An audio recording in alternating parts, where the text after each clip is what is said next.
दोपहर का भोजन का मुख्य विषय गरीबी, भूख और मानवीय संघर्ष है। अमरकांत ने एक निर्धन परिवार की स्थिति को चित्रित किया है, जिसमें सिद्धेश्वरी अपने परिवार को धैर्य और त्याग के साथ संभालती है। कहानी में आर्थिक तंगी, बेकारी और जीवन की कठोर सच्चाइयों का मार्मिक चित्रण किया गया है, जो समाज की वास्तविकता को दर्शाता है। हेलो दोस्तों, कैसे हैं आप लोग। आज फिर मैं आया हूं एक नई कहानी के साथ। कहानी का शीर्षक है दोपहर का भोजन, जिसको लिखा है अमरकांत जी ने। तो आइए शुरू करते हैं। सिद्धेश्वरी ने खाना बनाने के बाद चूल्हे को बुझा दिया और दोनों घुटनों के बीच सिर रखकर शायद पैर की उंगलियां या जमीन पर चलते चींटियों को देखने लगी। अचानक उसे मालूम हुआ कि बहुत देर से उसे प्यास लगी है। वह मतवाले की तरह उठी और गगरे से लोटा भर पानी लेकर गटगट चढ़ा गई। खाली पानी उसके कलेजे में लग गया और वह हाय राम कहकर वहीं जमीन पर लेट गई। आधे घंटे तक वहीं उसी तरह पड़ी रहने के बाद उसके जी में जी आया। वह बैठ गई, आंखों को मलमल कर इधर उधर देखा और फिर उसकी दृष्टि ओसारे में अधटूटे खटोले पर सोए अपने 6 वर्षीय लड़के प्रमोद पर जम गई। लड़का नंगधन पड़ा था। उसके गले तथा छाती की हड्डियां साफ दिखाई देती थीं। उसके हाथ पैर बासी ककड़ियों की तरह सूखे तथा बेजान पड़े थे और उसका पेट हड्डियां की तरह फूला हुआ था। उसका मुख खुला हुआ था और उस पर अनगिनत मक्खियां उड़ रही थीं। वह उठी, बच्चे के मुंह पर अपना एक फटा गंदा ब्लाउज डाल दिया और एक आध मिनट सुन्न खड़ी रहने के बाद बाहर दरवाजे पर जाकर किवाड़ की आड़ से गली निहारने लगी। 12 बज चुके थे। धूप अत्यंत तेज थी और कभी एक दो व्यक्ति सिर पर तौलिया या गमछा रखे हुए या मजबूती से छाता ताने हुए फुर्ती के साथ लपकते हुए सामने से गुजर जाते। 10-15 मिनट तक वह उसी तरह खड़ी रही, फिर उसके चेहरे पर व्यग्रता फैल गई और उसने आसमान तथा कड़ी धूप की ओर चिंता से देखा। एक दो क्षण बाद उसने सिर को किवाड़ से काफी आगे बढ़ाकर गली के छोर की तरफ निहारा तो उसका बड़ा लड़का रामचंद्र धीरे धीरे घर की ओर सरकता नजर आया। उसने फुर्ती से एक लोटा पानी ओसारे की चौकी के पास नीचे रख दिया और चौके में जाकर खाने के स्थान को जल्दी जल्दी पानी से लीपने पोतने लगी। वहां पीढ़ा रखकर उसने सिर को दरवाजे की ओर घुमाया ही था कि रामचंद्र ने अंदर कदम रखा। रामचंद्र आकर धम से चौकी पर बैठ गया और फिर वहीं बेजान सा लेट गया। उसका मुंह लाल तथा चढ़ा हुआ था, उसके बाल अस्त व्यस्त थे और उसके फटे पुराने जूतों पर गर्द जमी हुई थी। सिद्धेश्वरी की पहले हिम्मत नहीं हुई कि उसके पास आए और वहीं से वह भयभीत हिरनी की भांति सिर उचका घुमाकर बेटे को व्यग्रता से निहारती रही। किंतु लगभग 10 मिनट बीतने के पश्चात भी जब रामचंद्र नहीं उठा तो वह घबरा गई। पास जाकर पुकारा, बड़कू बड़कू, लेकिन उसके कुछ उत्तर न देने पर डर गई और लड़के की नाक के पास हाथ रख दिया। सांस ठीक से चल रही थी। फिर सिर पर हाथ रखकर देखा, बुखार नहीं था। हाथ के स्पर्श से रामचंद्र ने आंखें खोली। पहले उसने मां की ओर सुस्त नजरों से देखा, फिर झट से उठ बैठा। जूते निकालने और नीचे रखे लोटे के जल से हाथ पैर धोने के बाद वह यंत्र की तरह चौकी पर आकर बैठ गया। सिद्धेश्वरी ने डरते डरते पूछा, खाना तैयार है, यही लगाऊं क्या? रामचंद्र ने उठते हुए प्रश्न किया। बाबूजी खा चुके। सिद्धेश्वरी ने चौके की ओर भागते हुए उत्तर दिया, आते ही होंगे। रामचंद्र पीढ़े पर बैठ गया। उसकी उम्र लगभग 21 वर्ष की थी। लंबा, दुबला पतला, गोरा रंग, बड़ी बड़ी आंखें तथा होठों पर झुर्रियां। वह एक स्थानीय दैनिक समाचार पत्र के दफ्तर में अपनी तबीयत से प्रूफरीडरी का काम सीखता था। पिछले साल ही उसने इंटर पास किया था। सिद्धेश्वरी ने खाने की थाली सामने लाकर रख दी और पास ही बैठकर पंखा करने लगी। रामचंद्र ने खाने की ओर दार्शनिक की भांति देखा। कुल 2 रोटियां, भर कटोरा पनियाई दाल और चने की तली तरकारी। रामचंद्र ने रोटी के प्रथम टुकड़े को निगलते हुए पूछा, मोहन कहाँ है? बड़ी कड़ी धूप हो रही है।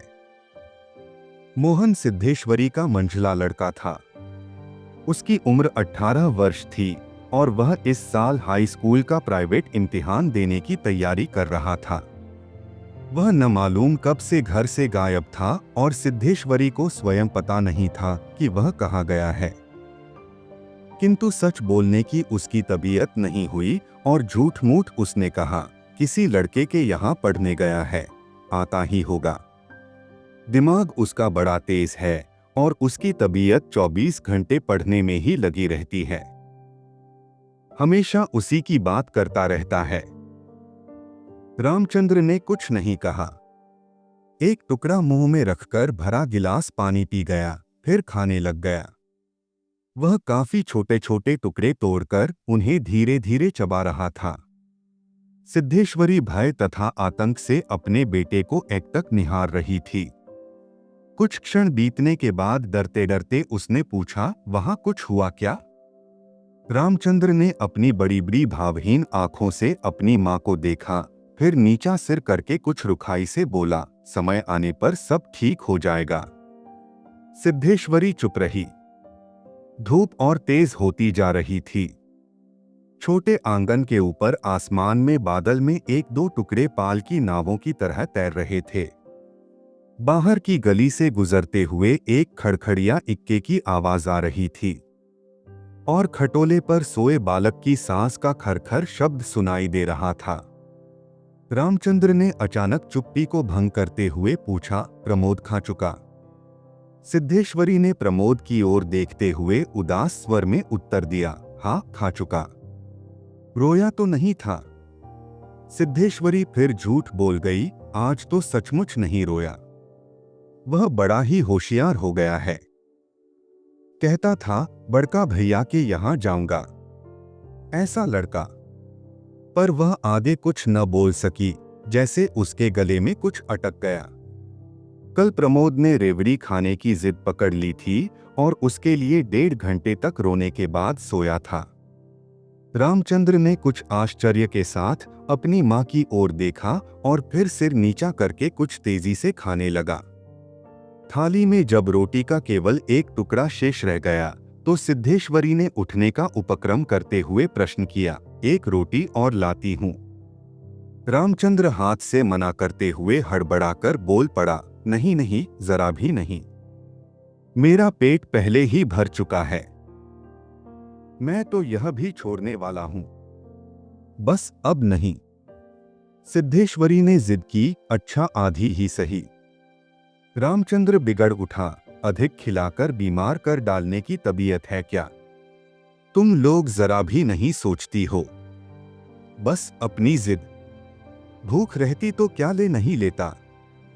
सिद्धेश्वरी जहां की तहां बैठी ही रह गई। रामचंद्र ने थाली में बचे टुकड़े से हाथ खींच लिया और लोटे की ओर देखते हुए कहा, मां पानी लाओ। सिद्धेश्वरी लोटा लेकर पानी लेने चली गई। रामचंद्र ने कटोरे को उंगलियों से बजाया, फिर हाथ को थाली में रख दिया। 1-2 क्षण बाद रोटी के टुकड़े को धीरे से हाथ से उठाकर आंख से निहारा और अंत में इधर उधर देखने के बाद टुकड़े को मुंह में इस सरलता से रख लिया जैसे वह भोजन का ग्रास न होकर पान का बीड़ा हो। मंझला लड़का मोहन आते ही हाथ पैर धोकर पीढ़े पर बैठ गया। वह कुछ सावला था और उसकी आंखें छोटी थीं। उसके चेहरे पर चेचक के दाग थे। वह अपने भाई ही की तरह दुबला पतला था, किंतु उतना लंबा न था। वह उम्र की अपेक्षा कहीं अधिक गंभीर और उदास दिखाई पड़ रहा था। सिद्धेश्वरी ने उसके सामने थाली रखते हुए प्रश्न किया, कहाँ रह गए थे बेटा? भैया पूछ रहा था। मोहन ने रोटी के एक बड़े ग्रास को निगलने की कोशिश करते हुए अस्वाभाविक मोटे स्वर में जवाब दिया, कहीं तो नहीं गया था, यहीं पर था। सिद्धेश्वरी वहीं बैठकर पंखा डुलाती हुई इस तरह बोली, जैसे स्वप्न में बड़बड़ा रही हो। बड़का तुम्हारी बड़ी तारीफ कर रहा था। कह रहा था मोहन बड़ा दिमागी होगा, उसकी तबीयत 24 घंटे पढ़ने में ही लगी रहती है। यह कहकर उसने अपने मंझले लड़के की ओर इस तरह देखा जैसे उसने कोई चोरी की हो। मोहन अपनी माँ की ओर देखकर फीकी हंसी हंस पड़ा और फिर खाने में जुट गया। वह परोसी गई 2 रोटियों में से एक रोटी कटोरे की 3/4 दाल तथा अधिकांश तरकारी साफ कर चुका था। सिद्धेश्वरी की समझ में नहीं आया कि वह क्या करे। इन दोनों लड़कों से उसे बहुत डर लगता था। अचानक उसकी आंखें भर आईं। वह दूसरी ओर देखने लगी। थोड़ी देर बाद उसने मोहन की ओर मुंह फेरा तो लड़का लगभग खाना समाप्त कर चुका था। सिद्धेश्वरी ने चौंकते हुए पूछा, एक रोटी देती हूं। मोहन ने रसोई की ओर रहस्यमय नेत्रों से देखा, फिर सुस्त स्वर में बोला, नहीं। सिद्धेश्वरी ने गिड़गिड़ाते हुए कहा, नहीं बेटा, मेरी कसम, थोड़ी ही ले लो। तुम्हारे भैया ने एक रोटी ली थी। मोहन ने अपनी माँ को गौर से देखा, फिर धीरे धीरे इस तरह उत्तर दिया जैसे कोई शिक्षक अपने शिष्य को समझाता है, नहीं रे, बस अव्वल तो अब भूख नहीं। फिर रोटियां तूने ऐसी बनाई हैं कि खाई नहीं जाती, न मालूम कैसी लग रही हैं। खैर, अगर तू चाहती ही है तो कटोरे में थोड़ी दाल दे दे, दाल बड़ी अच्छी बनी है। सिद्धेश्वरी से कुछ कहते न बना और उसने कटोरे को दाल से भर दिया। मोहन कटोरे को मुंह लगाकर सुरसुर पी रहा था कि मुंशी चंद्रिका प्रसाद जूतों को खसखस घसीटते हुए आए और राम का नाम लेकर चौकी पर बैठ गए। सिद्धेश्वरी ने माथे पर साड़ी को कुछ नीचे खिसका लिया और मोहन दाल को एक सांस में पीकर तथा पानी के लोटे को हाथ में लेकर तेजी से बाहर चला गया। 2 रोटियां, कटोरा भर दाल, चने की तली तरकारी। मुंशी चंद्रिका प्रसाद पीढ़े पर पालथी मारकर बैठे रोटी के एक एक ग्रास को इस तरह चुभलाचबा रहे थे जैसे बूढ़ी गाय जुगाली करती है। उनकी उम्र 45 वर्ष के लगभग थी, किंतु 50-55 के लगते थे। शरीर का चमड़ा झूलने लगा था, गंजी खोपड़ी आईने की भांति चमक रही थी। गंदी धोती के ऊपर अपेक्षाकृत कुछ साफ बनियान तार-तार लटक रही थी। मुंशी जी ने कटोरे को हाथ में लेकर दाल को थोड़ा सुरकते हुए पूछा, बड़का दिखाई नहीं दे रहा। सिद्धेश्वरी की समझ में नहीं आ रहा था कि उसके दिल में क्या हो गया है, जैसे कुछ काट रहा हो। पंखे को जरा और जोर से घुमाती हुई बोली, अभी अभी खाकर काम पर गया है। कह रहा था कुछ दिनों में नौकरी लग जाएगी। हमेशा बाबूजी किए रहता है। बोला, बाबूजी देवता के समान हैं। मुंशी जी के चेहरे पर कुछ चमक आई। शर्माते हुए पूछा, हैं, क्या कहता था कि बाबूजी देवता के समान हैं? बड़ा पागल है। सिद्धेश्वरी पर जैसे नशा चढ़ गया था। उन्माद की रोगिणी की भांति बड़बड़ाने लगी, पागल नहीं है, बड़ा होशियार है। उस जमाने का कोई महात्मा है। मोहन तो उसकी बड़ी इज्जत करता है। आज कह रहा था कि भैया की शहर में बड़ी इज्जत होती है, पढ़ने लिखने वालों में बड़ा आदर होता है और बड़का तो छोटे भाइयों पर जान देता है। दुनिया में वह सब कुछ सह सकता है, पर यह नहीं देख सकता कि उसके प्रमोद को कुछ हो जाए। मुंशी जी दालल के हाथ को चाट रहे थे। उन्होंने सामने की ताक की ओर देखते हुए हंसकर कहा, बड़का का दिमाग तो खैर काफी तेज है, वैसे लड़कपन में नटखट भी था। हमेशा खेलकूद में लगा रहता था, लेकिन यह भी बात थी कि जो सबक मैं उसे याद करने को देता था, उसे बर्राक रखता था। असल तो यह कि तीनों लड़के काफी होशियार हैं। प्रमोद को कम समझती हो?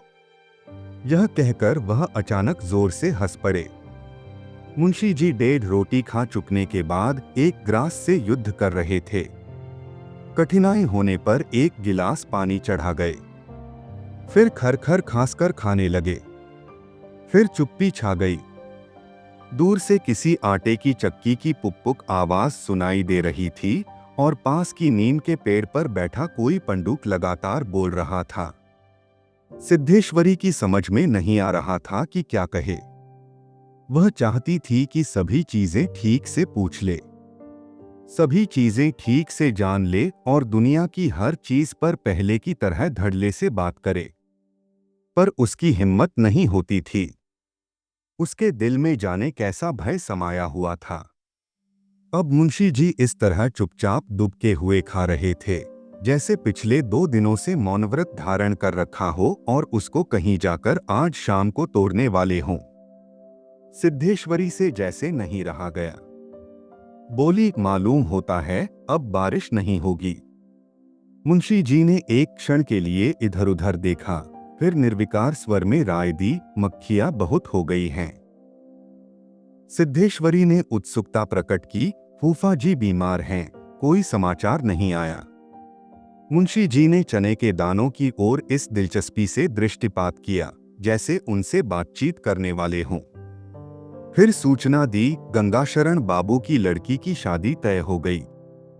लड़का एमए पास है। सिद्धेश्वरी हठात चुप हो गई। मुंशी जी भी आगे कुछ नहीं बोले। उनका खाना समाप्त हो गया था और वे थाली में बचे खुचे दानों को बंदर की तरह बीन रहे थे। सिद्धेश्वरी ने पूछा, बड़का की कसम, एक रोटी देती हूं, अभी बहुत सी हैं। मुंशी जी ने पत्नी की ओर अपराधी के समान तथा रसोई की ओर कनखी से देखा। तत्पश्चात किसी घुटे उस्ताद की भांति बोले, रोटी रहने दो, पेट काफी भर चुका है। अन्न और नमकीन चीजों से तबीयत ऊब भी गई है। तुमने व्यर्थ में कसम धरा दी। खैर, सम रखने के लिए ले रहा हूं। गुड़ होगा क्या? सिद्धेश्वरी ने बताया कि हंडिया में थोड़ा सा गुड़ है। मुंशी जी ने उत्साह के साथ कहा, तो थोड़े गुड़ का ठंडा रस बनाओ, पीऊंगा। तुम्हारी कसम भी रह जाएगी, जायका भी बदल जाएगा, साथ ही साथ हाजमा भी दुरुस्त होगा। हाँ, रोटी खाते खाते नाक में दम आ गया है। यह कहकर वे ठहाका मारकर हंस पड़े। मुंशी जी के निबटने के पश्चात सिद्धेश्वरी उनकी जूठी थाली लेकर चौके की जमीन पर बैठ गई। बटलोई की दाल को कटोरे में उड़ेल दिया, पर वह पूरा भरा नहीं। छिपुली में थोड़ी सी चने की तरकारी बची थी, उसे पास खींच लिया। रोटियों की थाली को भी उसने पास खींच लिया। उसमें केवल एक रोटी बची थी।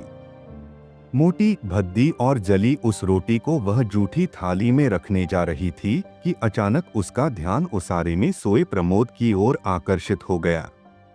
उसने लड़के को कुछ देर तक एकटक देखा, फिर रोटी को 2 बराबर टुकड़ों में विभाजित कर दिया। एक टुकड़े को तो अलग रख दिया और दूसरे टुकड़े को अपनी जूठी थाली में रख लिया। तदुपरांत एक लोटा पानी लेकर खाने बैठ गई। उसने पहला ग्रास मुंह में रखा और तब न मालूम कहां से उसकी आंखों से टप टप आंसू चूने लगे। सारा घर मक्खियों से भन भन कर रहा था। आंगन की अलगनी पर एक गंदी साड़ी टंगी थी, जिसमें पैबंद लगे हुए थे। दोनों बड़े लड़कों का कहीं पता नहीं था। बाहर की कोठरी में मुंशी जी औंधे मुंह होकर निश्चिंतता के साथ सो रहे थे, जैसे 1.5 महीने पूर्व मकान किराया नियंत्रण विभाग की क्लर्की से उनकी छंटनी न हुई हो और शाम को उनको काम की तलाश में कहीं जाना न हो।